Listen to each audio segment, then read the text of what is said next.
Welcome to Gomathi's kitchen. நம்ம இன்றைக்கி பார்க்க போகிறது பட்டூரா. அதுக்கு தொட்டு சாப்பிட்ற மாதிரியான ஹோட்டல் ஸ்டைலில் சன்னா மசாலாவும் தான் எப்படி செய்யலாம் அப்படிங்கிறது பார்க்க போகிறோம்.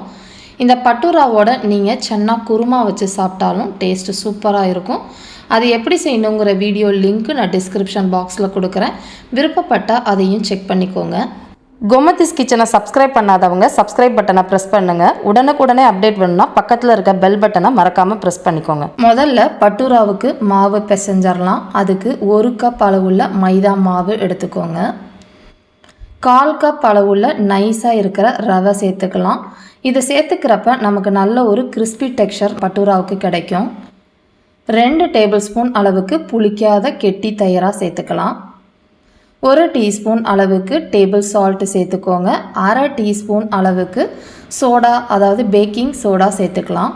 இது எல்லாத்தையுமே முதல்ல தண்ணி ஊற்றாமல் எல்லா இன்க்ரீடியன்ஸும் ஒன்று சேர்கிற அளவுக்கு கலந்துக்கலாம். அதுக்கப்புறமா நம்ம தண்ணி ஊற்றி பிசைய ஆரம்பிச்சிடுவோம். நான் இன்றைக்கி 1 கப் அளவுக்கு தண்ணி ஊற்றி பிசைஞ்சிக்கிட்டு இருக்கிறேன். தண்ணியை பார்த்திங்க அப்படின்னா கொஞ்சம் கொஞ்சமாக தான் நம்ம ஊற்றி பிசையணும். மாவோட பக்குவம் பார்த்திங்க அப்படின்னா நம்ம கோதுமை மாவு பூரிக்கு நல்லா திக்காக பிசைவோம். அந்த மாதிரி பிசையாமல் நம்ம சப்பாத்தி மாவை விட கொஞ்சம் தளர்த்தியாக மாவு பிசையணும். இப்போ 1 டேபிள் ஸ்பூன் அளவுக்கு எண்ணெய் சேர்த்துருக்கிறேன். மாவை ஒரு 10 நிமிஷத்துக்கு நல்லா அழுத்தம் குடித்து பிசைஞ்சிங்க அப்படின்னா இந்த மாதிரி பிசு பிசுப்பாக இருக்கிற மாவு நமக்கு ஒன்று சேர்ந்து நல்லா வந்துடும். மாவு கொஞ்சம் குழப்பாக தான் பிசையணும். இப்போ 3/4 கப் அளவுக்கு தண்ணி எனக்கு தேவைப்பட்டிருக்கு. இப்போ நல்லா பார்த்திங்கன்னா மாவு பிசைஞ்சதுக்கப்புறமும் இந்த மாதிரி இருக்குது. இதில் போட்டிருக்கிற ரவைனால் இன்னும் கொஞ்சம் மாவு நமக்கு திக்கனிங் கொடுக்கும் ஊறினதுக்கப்புறமா. இது 1.5 மணி நேரம் நல்லா ஊறணும். ஒரு 2 மணி நேரம் ஊறுச்சுன்னா நம்ம திரட்டி பூரி போகிறதுக்கு நல்லாயிருக்கும். அது ஊறுறதுக்குள்ளே சன்னா மசாலாவுக்குன்னு பார்த்திங்க அப்படின்னா 1/2 கப் அளவுக்கு சன்னாவை 8 மணி நேரம் ஊற வச்சு அதை 2 கப் அளவுக்கு தண்ணி ஊற்றி குக்கரில் வச்சுருக்கிறேன். இதில் நம்ம ஹோல் கரம் மசாலா எல்லாத்தையும் மூட்டை கட்டி போட போகிறோம். அப்போ தான் நமக்கு நார்த் இந்தியன் ஃப்ளேவர் கிடைக்கும். 2 பட்டை அந்த சைஸில், 2 கருப்பு ஏலக்காய், 1 டீஸ்பூன் அளவுக்கு நான் டீ தூள் சேர்த்துருக்கிறேன், ஒரே ஒரு மராத்தி மூக்கு. இது எல்லாத்தையும் போட்டு நல்லா டைட்டாக முடிச்சு போட்டு கட்டிடுங்க. இதை நம்ம வேக வைக்கிற தண்ணியில் சேர்த்துட்டு அதுக்கப்புறமா நம்ம குக்கரில் வேக வச்சிடலாம். குக்கரில் ஒரு 3 விசில் போதும். நமக்கு நல்லா கொண்டக்கடலை வெந்து வந்துடும்.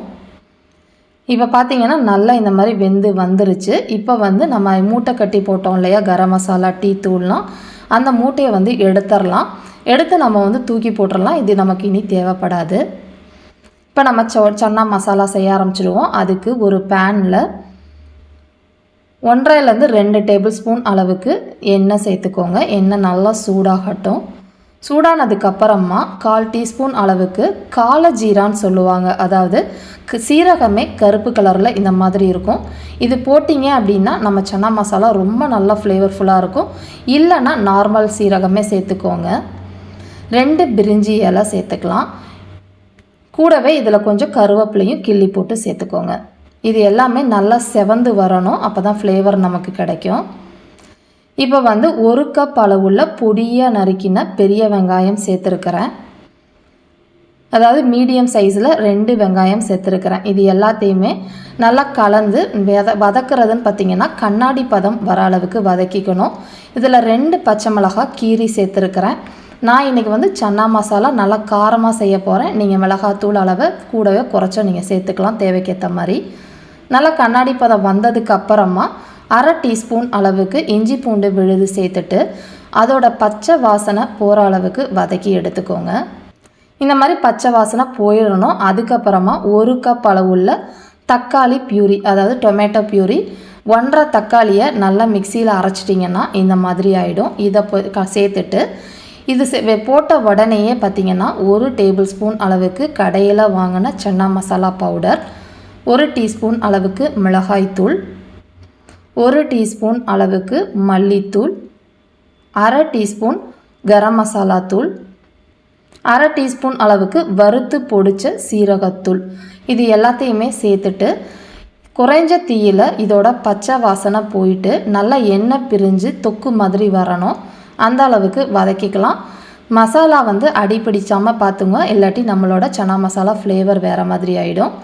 கொஞ்சமாக, அதாவது 1/8 டீஸ்பூன் அளவுக்கு மஞ்சள் தூளும் இதில் சேர்த்துக்கோங்க. இப்போ பார்த்தீங்கன்னா நல்லா இந்த மாதிரி எண்ணெய் பிரிஞ்சு வந்துக்கிட்டு இருக்கு. இப்போ சன்னா மசாலாவுக்கு தேவையான அளவு உப்பு, 1/2 டேபிள் ஸ்பூன் அளவுக்கு கல் உப்பு சேர்த்துருக்குறேன். இது எல்லாத்தையுமே நல்லா கலந்துட்டு கொஞ்ச நேரம் இன்னும் கொஞ்சம் வதக்கிக்கலாம். இப்போ இந்த மாதிரி வந்ததுக்கு அப்புறமா தயிர் சேர்த்துக்க போகிறோம். இது சேர்க்குறனால தான் நமக்கு ரெஸ்டாரண்ட் டேஸ்ட்டில் வரும். 1 டேபிள் ஸ்பூன் அளவுக்கு கெட்டி தயிராக, புளிக்காத தயிராக சேர்த்துக்கோங்க.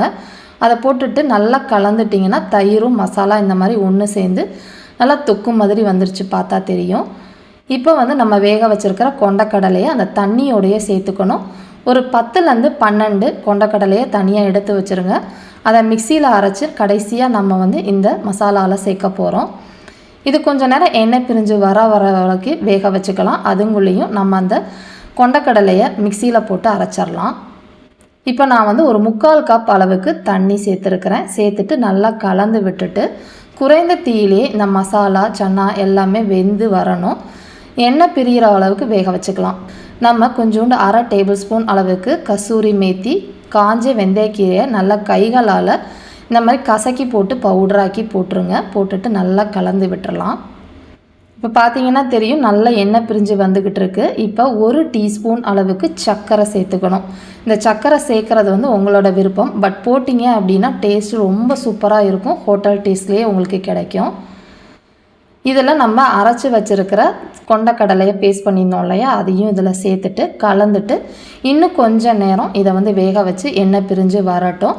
கடைசியாக இது வந்து ஆப்ஷனல், உங்களுக்கு தேவைப்பட்டால் சேர்த்துக்கோங்க. ஒரே 1 டீஸ்பூன் அளவுக்கு வெண்ணெய் சேர்ந்து கலந்து நம்ம வந்து அடுப்பை ஆஃப் பண்ணிடலாம்.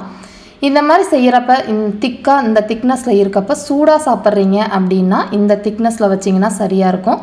ஆறிடுச்சு அப்படின்னா இன்னும் திக்காயிரும். ஸோ அதுக்கேற்ற மாதிரி நீங்கள் தண்ணி ஊற்றி வேக வச்சுக்கலாம்.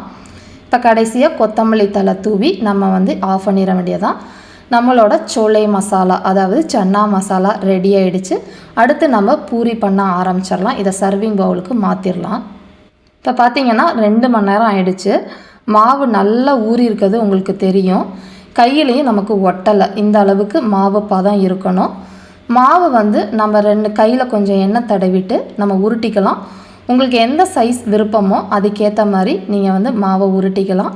எனக்கு வந்து பார்த்தீங்க அப்படின்னா இந்த மாவில் 8 உருண்டைகள் எனக்கு வந்துச்சு நான் போடுற பூரி சைஸுக்கு. நான் வந்து எண்ணெயை தேய்ச்சி வந்து பூரி தேய்க்க மாட்டேன். ஏன் அப்படின்னா சம்டைம்ஸ் எண்ணெய் உரியும். நீங்கள் வந்து காஞ்ச எண்ணெயில் செய்யறப்ப எண்ணெய் உரிய ஆரம்பிச்சிடும். அதனால் கொஞ்சமாக பவுடர் லைட்டாக தடவி கொஞ்சம் திக்னஸாக போட்டுக்கணும். ரொம்ப தின்னாக போட்டிங்கன்னா உப்பி வராது. அதே மாதிரி எண்ணெய் பார்த்திங்கன்னா நல்ல சூடாக இருக்கணும். அந்த மாதிரி இருக்கப்போ தான் இந்த சோளா பூரியை நீங்கள் வறுக்கணும். அப்போ தான் உங்களுக்கு உப்பெல்லாம் வரும். அப்படி இல்லைன்னா நமக்கு வந்து எண்ணெய் உறிஞ்சி சப்பையாக இருக்கும் பூரி. கொஞ்சம் லைட்டாக இந்த மாதிரி அழுத்தம் கொடுத்து ப்ரெஸ் பண்ணிங்கன்னா நல்லா உப்பி வந்துடும். பெரிய இருப்பு சட்டியில் போடுறீங்கன்னா கொஞ்சம் எண்ணெயை நீங்கள் தெளித்தாலும் நல்லா உப்பி வந்துடும். பாருங்கள், நல்லா உப்பி நல்லா இந்த மாதிரி வந்துருச்சு. நம்ம அடுத்த சைடும் திருப்பிக்கலாம். ஒரே மாதிரி தீயில வந்து நம்ம வந்து பூரியை வேக வைக்கணும். கூடயோ குறைச்சோ வைக்க வேண்டாம். அவ்வளோதான். இப்போ நம்ம எடுத்துடலாம். இப்போ அடுத்த பூரியும் போட்டு எடுத்துட்டேன். பார்த்தா தெரியும் கொஞ்சம் கூட நமக்கு எண்ணெய் உரியாத பட்டூராவும் தயாராகிடுச்சு. இதை வந்து நம்ம செஞ்சு வச்சுருக்கிற சன்னா மசாலாவோட சர்விங் பண்ண போகிறேன். இதை நீங்கள் செஞ்சு பார்த்துட்டு எப்படி இருக்குது அப்படிங்கிறத கமெண்ட் பண்ணுங்கள். வீடியோ பிடிச்சிருந்துச்சு அப்படின்னாலும் லைக் பண்ணுங்கள், ஷேர் பண்ணுங்கள். மறக்காமல் சேனலை சப்ஸ்கிரைப் பண்ணி வச்சுக்கோங்க. தேங்க்ஸ் ஃபார் வாட்சிங்.